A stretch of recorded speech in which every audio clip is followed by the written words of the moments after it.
Good afternoon. Surprise Facebook Live. It's Graham Little, knee Peter Pope, and I'm at the 2016 Power to the People conference. And this is a very important conference. It's a community-led and asset-focused, place-based and citizen-centric conference, whatever that means. But what it means to me is this is a gathering of all of the municipal council representatives in Australia, and they are coming together for 2 days on how to build smarter councils and stronger community. And guess what we're trying to do at the Melbourne Town Hall, 11th of November, Remembrance Day 2016. It's only 57 days to go. We're going to fill the Town Hall in Melbourne with 2,000 people. How? Because we're going to fight the pharmaceutical corruption that is driving our natural health therapies into the wall, and potentially preventing them from being able to practice and give you therapies that you love. So I'm here to learn from all the municipal council representatives here that are trying to do something similar, and in fact that's why I'm in the Melbourne Town Hall on the 11th of November, because this very body running the conference passed a resolution to actually call on the federal government to create our first federal government anti-corruption commission. We don't have one. 4 states have got them, and most countries civilised have got them, but we know that the papers are filled every day with corruption stories. Doesn't matter which side of politics, doesn't matter whether it's big business or left side of the politics or Liberal Party, Labor Party, they all say they're all corrupt to each other. So we don't trust any of them anyway, so let's just have a proper federal anti-corruption commission, and let's get all the councils behind it. I'm going to be here for 2 days, and they're going to send me the bill, so I'd like you to go to GoFundMe and help fund this ticket. It's a $600 conference, and let's see what we can learn, how we can all come together, those that love natural health, because we've got a big challenge. I'm a patient. I've used 15 natural therapies out of 17 that have been effectively banned. It's all coming to fruition next year when the Victorian Health Complaints Act starts in February.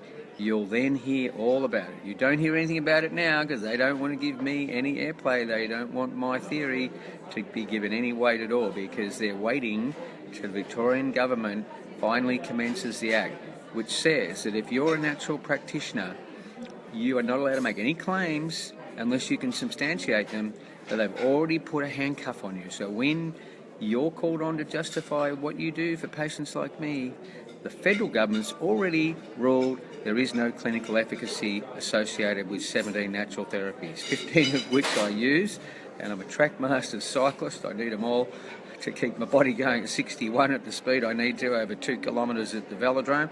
I go pretty quick. It's getting close up to 50k plus at times, and I don't want them abolished because I can't even go into pharmaceuticals. I'm not interested. I mean, they would ruin my health completely. That's my view. So I want to be able to use natural therapies, and that's why I'm here as a politics advocate, health politics advocate, helping all the natural therapies back again in their quest to stay alive. Now let's have a quick look at the Melbourne Town Hall event that we've got. This is where I am at the moment, the 2016 Power to the People conference, and I've been told that if I switch the play and you see the opposite side of my iPhone, I have to speak louder, and I should wait a little tiny bit before it clicks in. So I'm patterning my brain to hopefully make this a better experience for you. Okay, so I'll be here for 2 days at this conference. The summit we're planning is a Fight Pharma Corruption Petition Summit, and we're going to start at 9:11 a.m. on 11th of November. So some of you may have already been to the dawn service. We're going to be out by about 3:30 p.m. I then plan a gathering in the Federation Square around 4 o'clock, and then I'm aiming to create a walk where we walk from the Federation Square to the Shrine of Remembrance, and we tap in at 5 o'clock to the final ceremony of the day run by the Shrine of Remembrance people, and give our respect to all those that have lost their lives for this country. and I'm hoping that I'll be joined by patients like me that personally and my family have suffered in relation to Big Pharma's products, and any other person in the community that feels they have been aggrieved in any way with the products of Big Pharma. I welcome you to join us in that walk. So that'll happen after the summit finishes around 3:30 in the afternoon. The purpose of the Corruption Petition Summit is to make your views heard for two things. One, a federal anti-corruption commission, and secondly, the repeal of the Victorian Health Complaints Act, which starts in February 2017, unless we can come together and put enough pressure on the Victorian government to come into line with the other states. They've gone too far. It's different in a number of respects. It's discriminatory, and we need your views to be heard if you like and love natural therapies. 6 reasons for the petition summit, and I'll go into this in more detail in my next Facebook Live, but if you just focus on these 6, you'll get the drift of what we're trying to do. Number 1, I'll come back and tell you face to face, okay? I don't like social media very much, but I know I have to be part of it. I'd rather talk to you in person. Number 1, we're encouraging Australians to petition for a federal independent commission against corruption. Number 2, to encourage Victorians to petition for the repeal of the Health Complaints Act, due to start in February.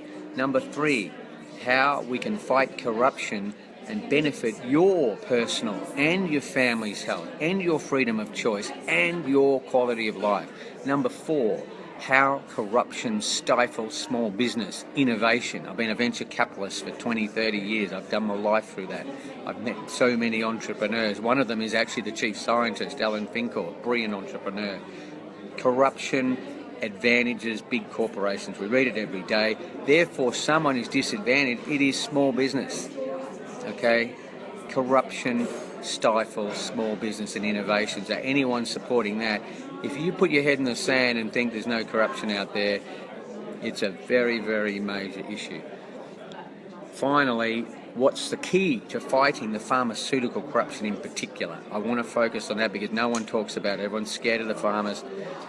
We're talking PH farmers, not the beautiful farmers that make all our products, although some of them have been overly influenced by Monsanto, and we forgive you, and you can come back into the fold and do some organic farming. It's never too late.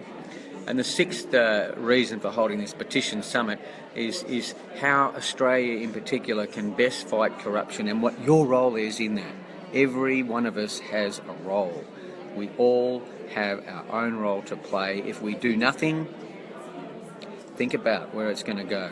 Think about what's in the pipeline. Pharmaceutical drugs, adult vaccination, 300 vaccines as well, compulsory mandated vaccination across all age groups.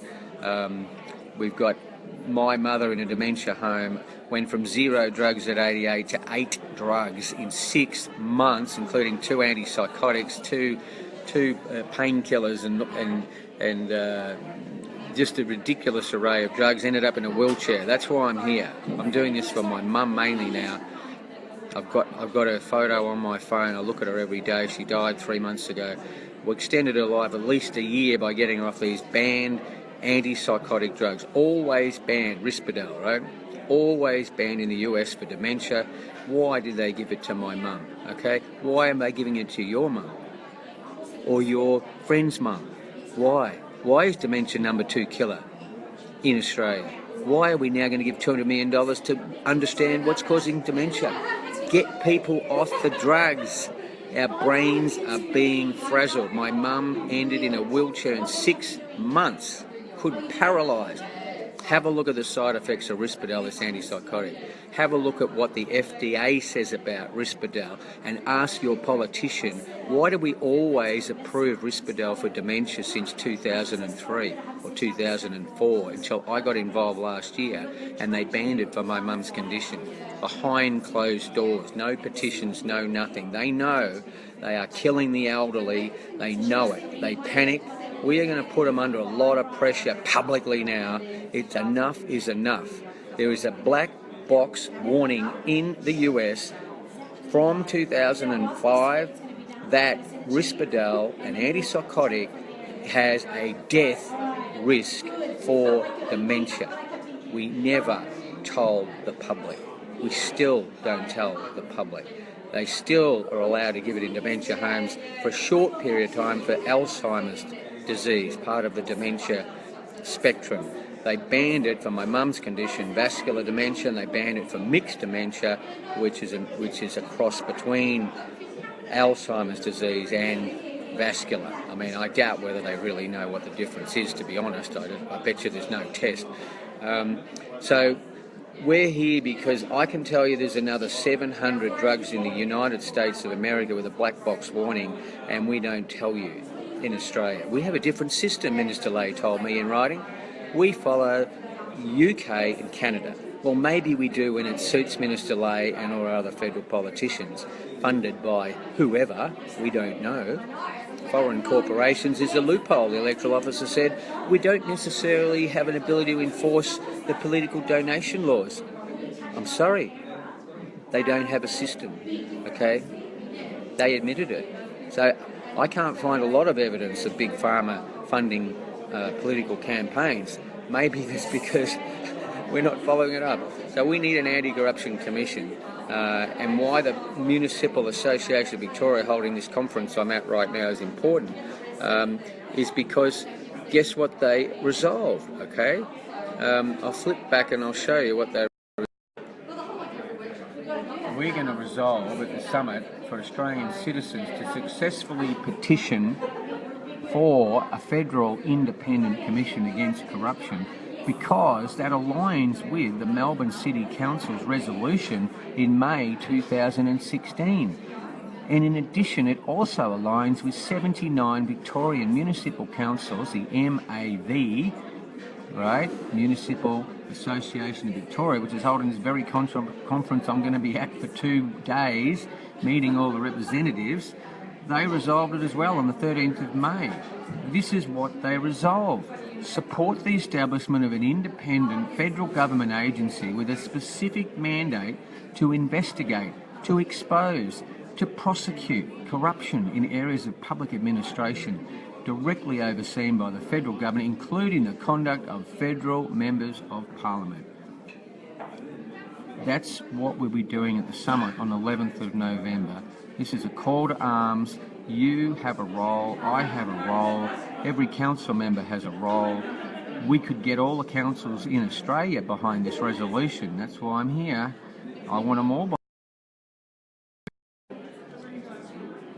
There was a second limb to the resolution of the Municipal Association Victoria, and that was to request the President to write to all the political party leaders back in May and June before the federal election and informing them.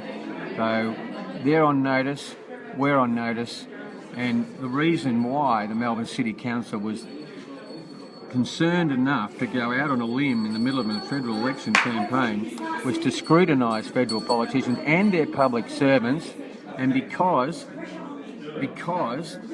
we're doing Facebook Live, because it is untenable that the federal parliament should go on without one when the nation's 4 biggest states now all have corruption commissions, and because councils in Victoria operate under a stricter integrity system than particularly federal MPs for gifts, donations and conflicts of interest. I've got to sign off now. We're starting again the afternoon session.